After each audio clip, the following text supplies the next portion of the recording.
welcome. It's your favorite gorilla here. So, I thought we'd talk about Captain Dumbass, aka Captain Tim Waters of the Valiant, here. We do kind of like a breakdown of why I think he earned the slot of Dumbass of the Year. So, with that, so was he an incompetent and undertrained, or and narcissistic and a hothead, or was he both? All right. So, oops, wrong screen. That's the one I want. So here we see that the Valiant comes to rescue Noggin Jake. Jake there, they were stuck behind. They said now he claims that they were stuck behind enemy lines. Okay, they're 1 or 2 light years. They have to be no more than 5 light years from the starbase that Jake and Nog left on the Shenandoah. So they can't be too far. They could have easily gotten back to Federation space if they really wanted to. Hey, Resolute Germ. Hey, I got the link up top if you want to join me here. So you can't give me that bullshit there that they're stuck behind enemy lines. They could have gotten back if they wanted to. Then, oh, I forgot to say, YouTube. I am using this for commentary and all the other stuff. This is where we actually get introduced to them. Now, oh,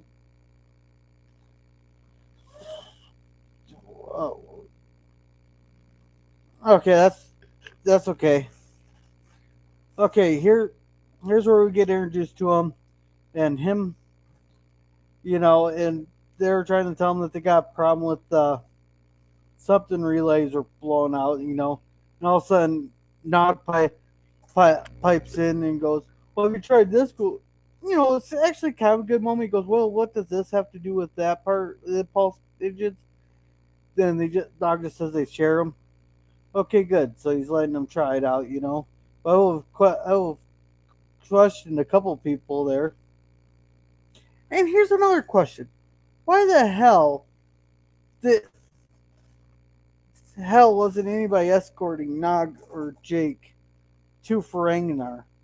I mean, you can't tell me they didn't have some, because I distinctly remember a couple of DS9 episodes or at least one. What was it, malaria or more? The one gal that had to use a wheelchair because the gravity was too heavy for her. She tried to take shuttle out or runabout on her own, and they basically said no. You have to have at least two officers in there. So why wasn't anybody escorting Nog and Jake to Ferenginar in case something like this did happen? I still don't see why they're circumventing the entire Federation there on a cruise. That seems like an awfully long ways to fly. So here he's bragging about how he Captain Ramirez gave him a battlefield promotions and all that. It's like at that moment they should have set course back to the Federation. Hands down, no, hands down. They should have been going back to the Federation. No. So but instead he wanted to continue on a so-called mission that there was a gather intelligence on a Jem'Hadar battleship. So,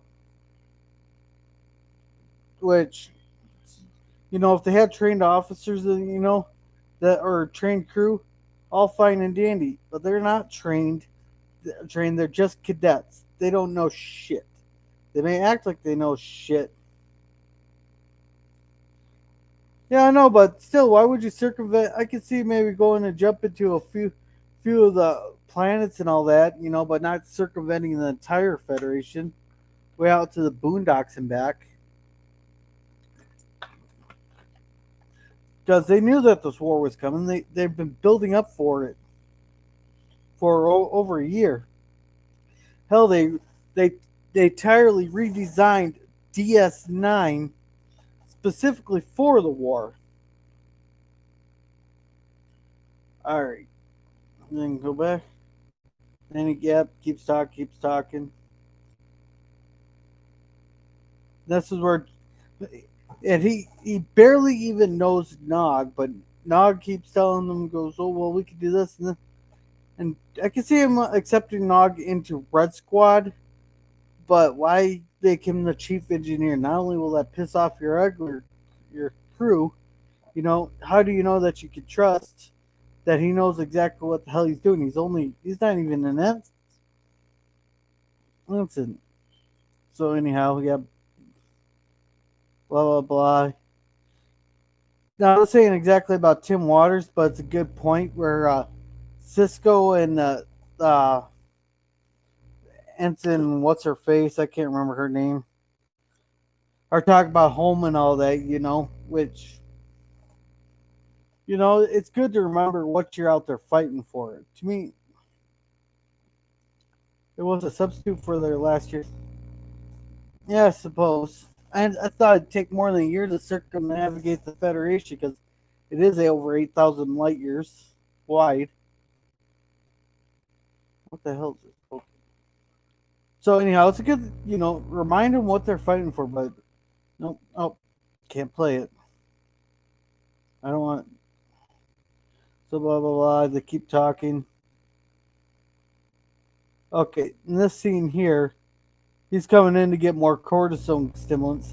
That's another thing where he was incompetent. He's been so much under stress and so underprepared for this that he's been basically taking.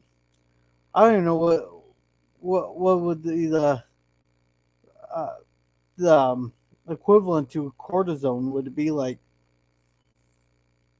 heroin or something or some kind of opioid, meth to keep him alert and going and all that, or it could be closer to muscle. Oh, was she on Full House? What what role did she play? Or was that Becky? No, was that not Becky? Yeah, I'm thinking Roseanne. Or was she Stephanie on Full House?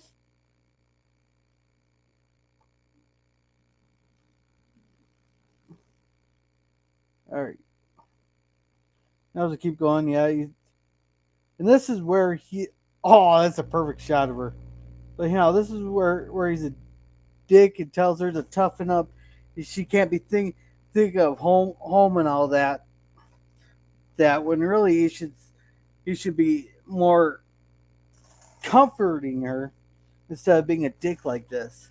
To me, this would just be she will affect her efficiency and everything else. I'd be pissed if he said something like that. Oh, okay, okay. The oldest daughter. That was Stephanie was the middle child. I know the Olsen twins played the youngest. I'm not sure what the oldest one was. I haven't watched Full House in a long time.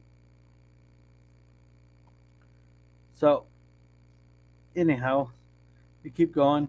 Then he calls Jake into there. She's just being a bitch, yelling at him how we can't have him talk about mommy and daddy and home and all that. And he just manipulates Jake as to being into trying to see it their way and all that. He's manipulative there and tries to tell them how important their mission is. Okay, okay, that's fine and dandy, but he's still being very manipulative. Ooh, that's a good face for Jake right there. And this is where he tells him to keep an eye on him because he can't trust Jake. Yeah, fine and dandy. Oh, there he is, popping more drugs. Right there. You can see him popping his drugs.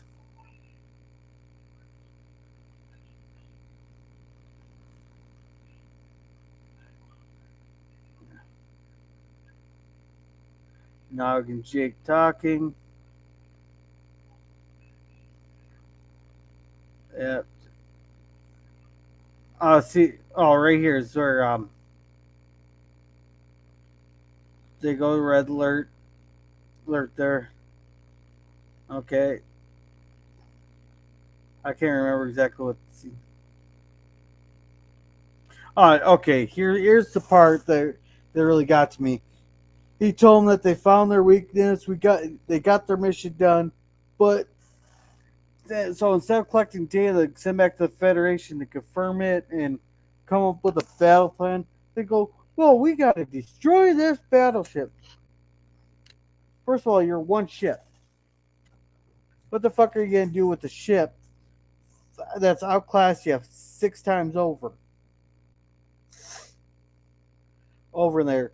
And then he goes, "We could do it because they're a Red Squad," and everybody starts chanting, "We are Red Squad, Red Squad." Even Jake tries to talk him out to, with a trained crew of experienced officers. Oh, I'm pretty sure he was banging more than the XO. I guarantee it. But anyhow, even Jake tried talking him out of it, where he said even their trained crew of experienced officers wouldn't even try a mission like that. It was suicide. You need at least 3 or 4 ships at the at the least. So blah blah blah. It's Red Squad.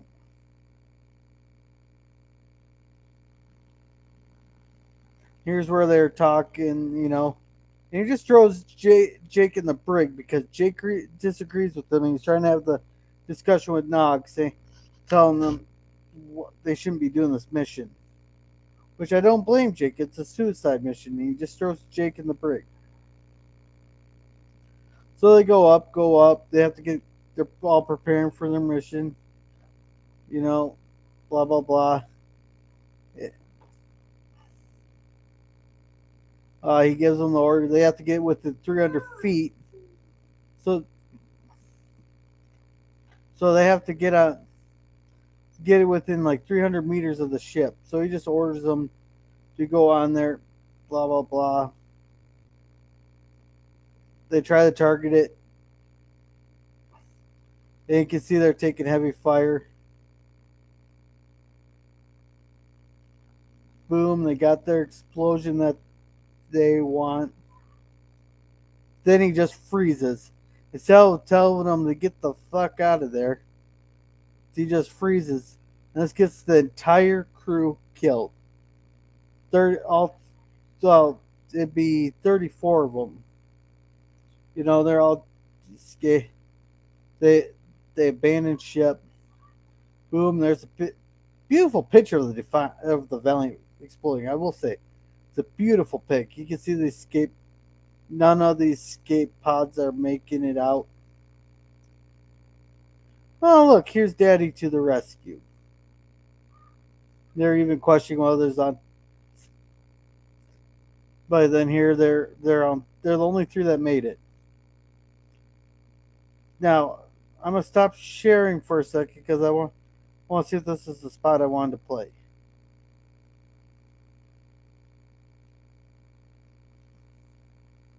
Nope, that's not it quite.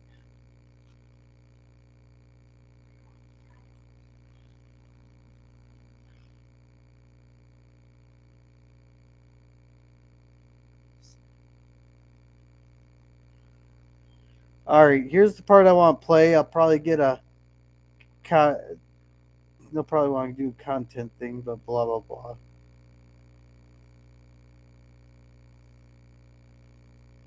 But here's the part I wanted to share. What do you think I should say? That it was a good ship. With a good crew. That made a mistake. We let ourselves blindly follow. Yeah, so that's one thing. Nog said that it was a good ship with a crew that made a mistake. Yeah, they could have been a great crew. They did make a mistake and all that. Then here's the next part that almost makes my point. Captain Waters. But they blindly followed Captain Waters. There, especially since he manipulated them, and that he would not let anybody countermand his orders or question his orders. You led us over a cliff. And he led him over a cliff. That's a good thing that Knox says that he left. led him over a cliff. But here she wants to defend him. That's not true. Captain Waters was a great man. Yeah, just because you're a great man doesn't mean you're a good captain. There, especially when you're still in the academy.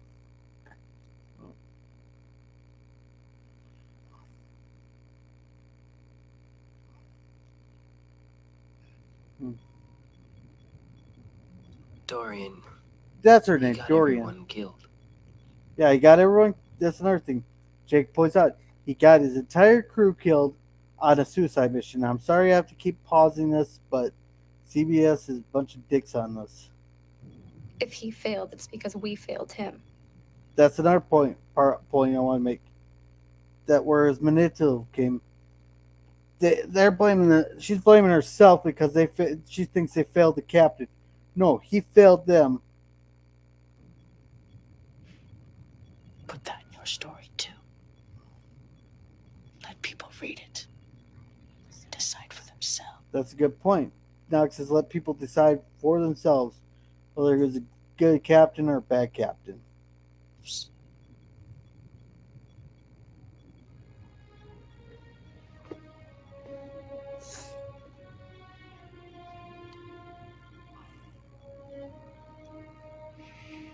This is a good point with He Knocker. may have been a hero. He may even have been a great man. But in the end, he was a bad captain.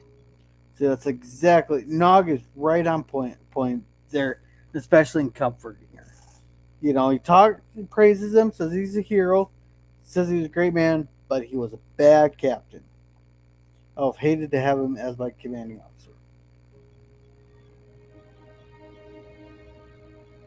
Okay, that's about it for the whole thing.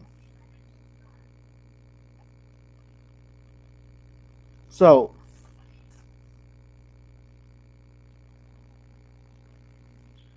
but wasn't Nog still in the academy, or did he? Yeah, but Nog got a battlefield promotion there. So did Waters did.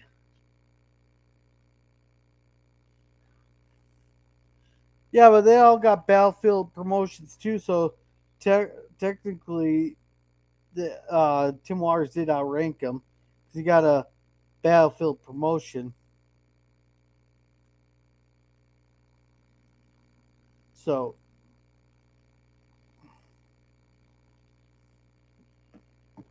uh, I don't know, but on him was I lean more on he was both both. He was incompetent and undertrained. He was still academy trained. They should have never even been on a cruising mission, especially when they knew a war was coming.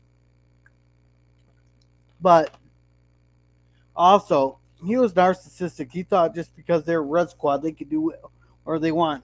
And that I will lay directly on the Academy. They gave them too much power and they put it in their head that they were fucking invincible because they're Red Squad. No, no, they just stuck it in their head that they were better than him. So I lean on the side of both, but you guys can decide for yourselves. Hell, maybe you might even say he was a good captain. But to me, he was incompetent and undertrained, who thought they were invincible there, but he's also narcissistic, thinking that they were the best, and he did have a temper because he did throw Jake in the brig just because Jake was questioning his orders, which which any good officer, even though Jake was a civilian, should have questioned his orders. So with that, I'm gonna end it. Oh, well, yeah. So Nog was an actual officer. Red Squad were not commissioned officers. Yeah, but doesn't but wasn't Captain Waters commissioned by Captain Ramirez?